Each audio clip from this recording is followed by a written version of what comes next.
Chicken কষা মনে হয় সবারই প্রিয় একটা জিনিস, আর এটা কিন্তু সব থেকে জনপ্রিয় রান্না মাংসের যত রান্না আছে।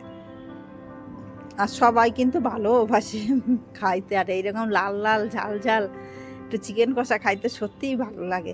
আর কিভাবে এটা করলাম সেইটা আমি দেখাবো এখানে। তার আগে আমাদের বাঙালি রান্নার তরফ থেকে আপনাদের সবাইকে স্বাগত জানাই। আর তার জন্য প্রথমে আলু নিয়েছি দুইখানা, আলু দুইখানা একটু লাল লাল করে ভাজে নিতেছি।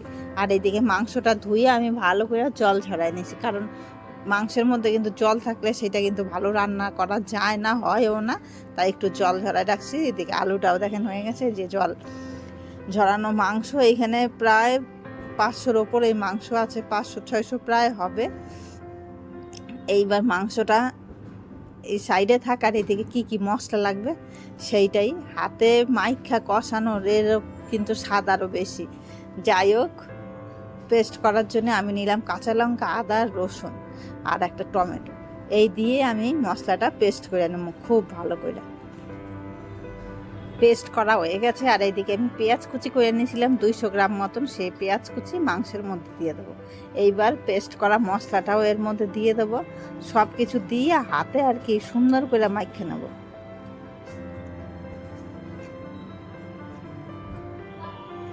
এইবার মশলাটা দেওয়া হয়ে দেখেন কত সুন্দর পেস্ট হয়েছে। এবার মশলাটা দিয়ে দিলাম। এইবার এক এক করে গুঁড়ো মশলাগুলো দিতে হবে। গুঁড়ো মশলা মানে নুন, হলুদ, লঙ্কা, যেগুলো নুন দেবো এখানে বড় 2 চামচ মতন নুন দেবো। 1 চামচ দিলাম লঙ্কার গুঁড়ো, 1 চামচ হলুদ গুঁড়ো, 1 চামচের বেশি করেই লাগবে, সব 1.5 চামচ মতন করে দিলাম। আর 1 চামচ দেবো জিরার গুঁড়ো, আর দেবো সর্ষের তেল বেশ খানিকটা।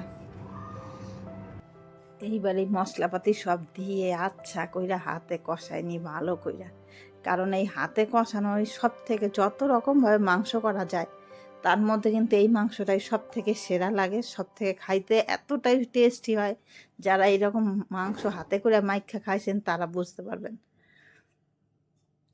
এইবার দেখেন সব মাখানো হয়ে গেছে গিয়ে, এইবার একটুখানি রাইখা দেবো। মাখানোর পরে আমি 20 মিনিট মতন এটা রাইখা দেবো, তাহলে মাংসের মধ্যে সুন্দর সব কিছু যায় গিয়ে, আর খাইতেও ভালো লাগে।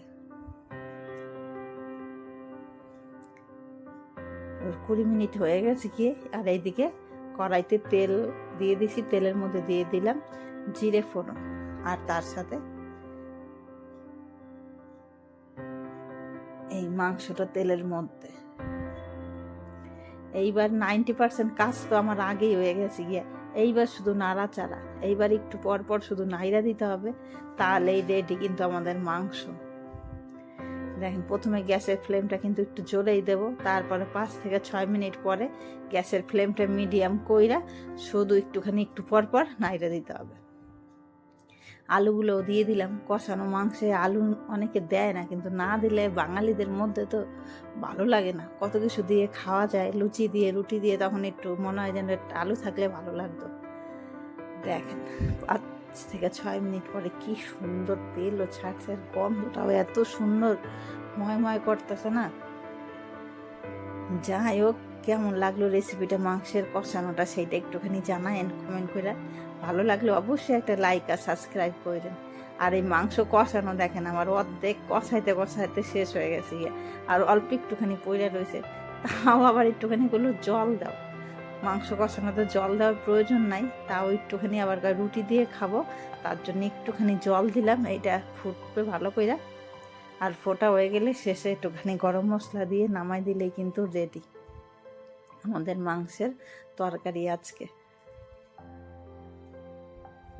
আর এই কষানো মাংস গরম ভাতে তো ভালো লাগেই, তার সাথে রুটি, পরোটা, লুচি, কত কিছুর নাম কমু, নান, সব কিছুর সাথেই কিন্তু ভালো লাগে। আমি বাইরে নিছি এইবার। যাই হোক, যে যার সাথে খাবে সেইটা রেডি করতে হবে। আর ভিডিওটা শেষ পর্যন্ত দেখার জন্য অনেক ধন্যবাদ।